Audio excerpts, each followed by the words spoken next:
يا أيها الذين آمنوا كتب عليكم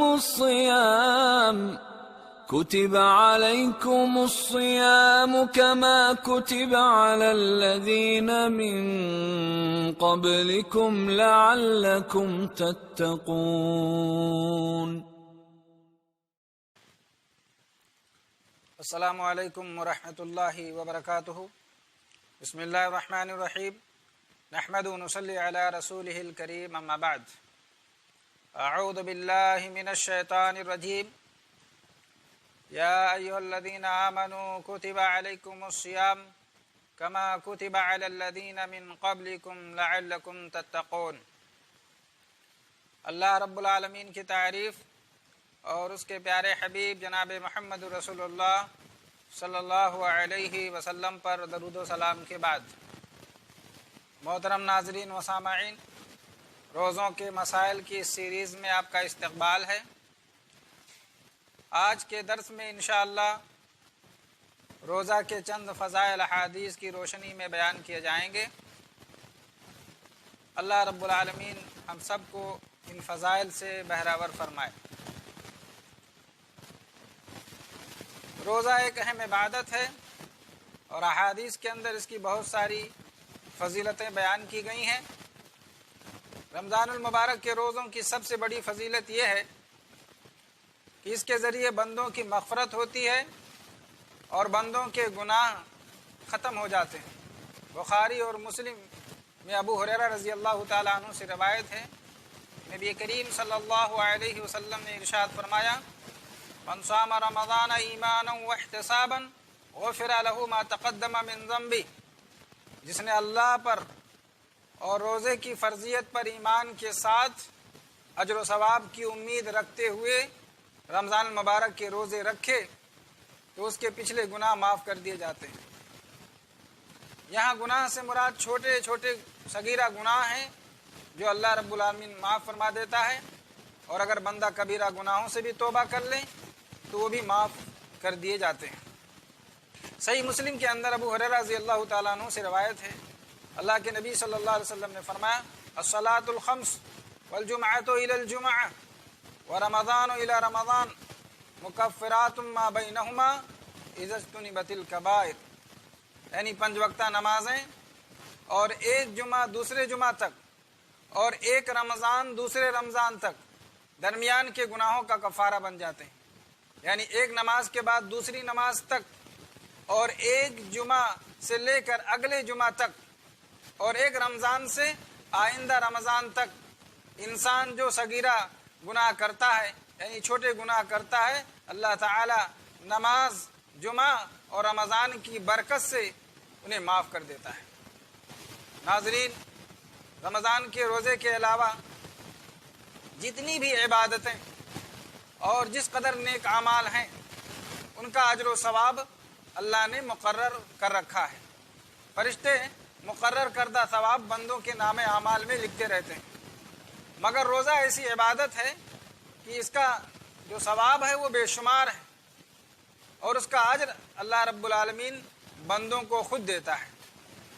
جیسا کہ صحیح بخاری اور مسلم کے اندر ابو ہریرہ رضی اللہ تعالیٰ عنہ سے روایت ہے: کل عمل ابن آدم له الا الصوم فانه لی وانا اجزی به.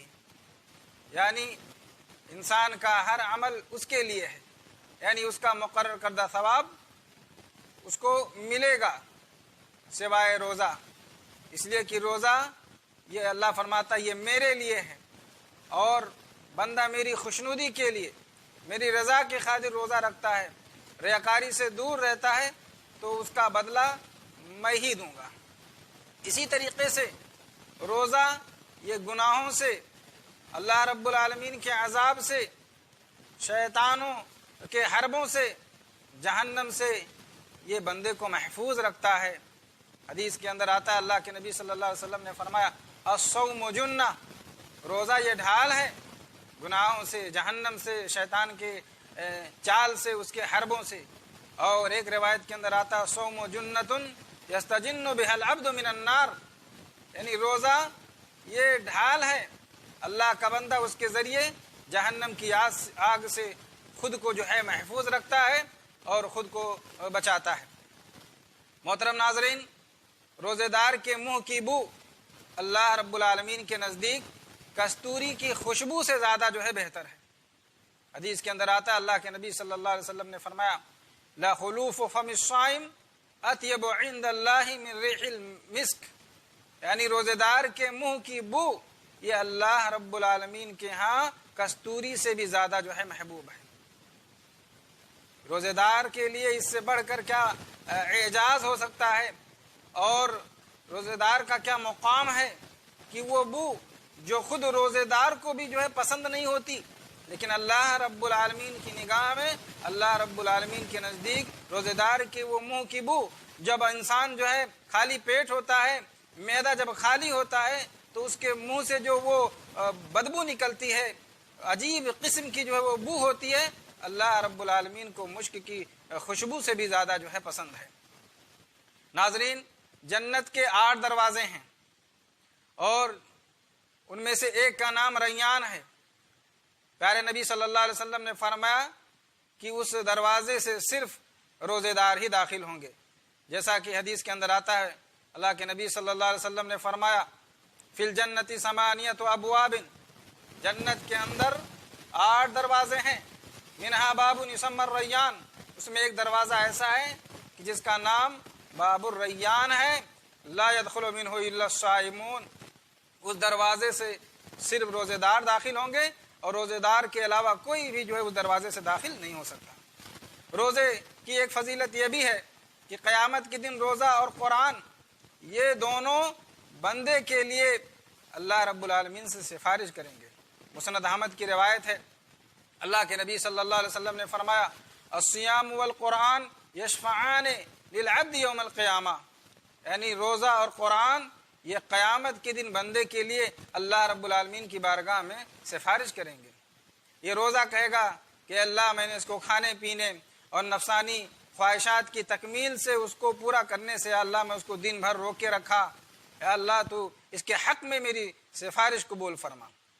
اور قرآن کہے گا کہ اے اللہ میں نے اس کو رات میں سونے سے روکے رکھا، میری خاطر اے اللہ اس نے اپنی نیند کو قربان کیا، رات میں قرآن کی تلاوت کرتا تھا، اے اللہ تو اس کے حق میں میری سفارش قبول فرما۔ پیارے نبی صلی اللہ علیہ وسلم نے فرمایا کہ اللہ رب العالمین ان دونوں کی سفارش کو قبول فرمائیں گے۔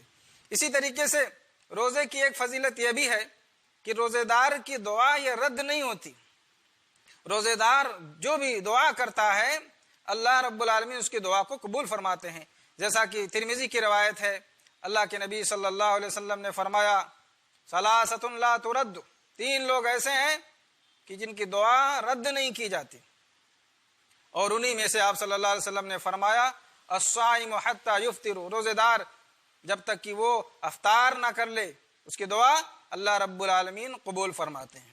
اس کے علاوہ بھی روزے کے بے شمار جو ہے فوائد ہیں، جیسے روزہ یہ انسان کو متقی اور پرہیزگار بناتا ہے، روزہ نفسانی خواہشات کو کمزور کرتا ہے، روزہ انسان کو اللہ رب العالمین کی نعمتوں کا احساس دلاتا ہے، جب وہ بھوک اور پیاس کا مزہ چکھتا ہے تو اسے اللہ رب العالمین کی نعمتوں کا احساس ہوتا ہے۔ اسی طریقے سے روزہ یہ انسان کو صبر کا عادی اور اس کا خوگر بناتا ہے، روزہ یہ انسان کو کمزوروں، یتیموں، مسکینوں اور غریبوں کے ساتھ احسان کا معاملہ کرنے پر آمادہ کرتا ہے، اور اسے یہ محسوس ہوتا ہے کہ یہ لوگ بھی جو ہے اسی طرح بھوکے ہیں جس طریقے سے جو ہے میں بھوکا ہوں۔ اسی طرح روزہ یہ اتحاد و اتفاق کی دعوت دیتا ہے، دنیا بھر کے مسلمان ایک ہی وقت میں جو ہے روزہ رکھتے ہیں، اور اسی طریقے سے جیسے ہی سورج غروب ہوتا ہے تمام لوگ جو ہے افطاری کر لیتے ہیں۔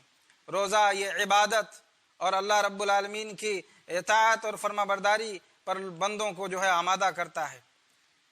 اس کے علاوہ بے شمار فوائد احادیث کے اندر اور اس کی فضیلتیں جو ہے بیان کی گئی ہیں، جس کا ان مختصر سے ویڈیو کے اندر جو ہے بیان کرنا محال ہے۔ دعا ہے کہ اللہ رب العالمین ہم تمام مسلمانوں کو رمضان مبارک کے روزے کے جو فضائل اور برکات ہیں اللہ ہمیں اس سے برابر فرمائے، اور اپنی اس عبادت روزے کو ہمارے لیے آسان بنا دے، اور روزے کی محبت اور اس کی قدر ہمارے دلوں کے اندر پیدا فرمائے. آمین. وآخر دعوانا الحمدللہ رب العالمین. والسلام علیکم ورحمۃ اللہ وبرکاتہ.